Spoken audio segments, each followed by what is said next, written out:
انسحبت ليس خوفا يعني خوف من الكيان الصهيوني.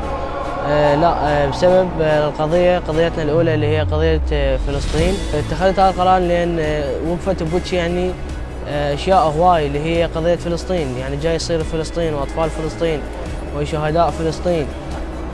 فأنا ما ألعب ويا لاعب يمثل دولة الكيان الصهيوني، وإحنا لا نعترف بإسرائيل دولة حتى نلعب وياها.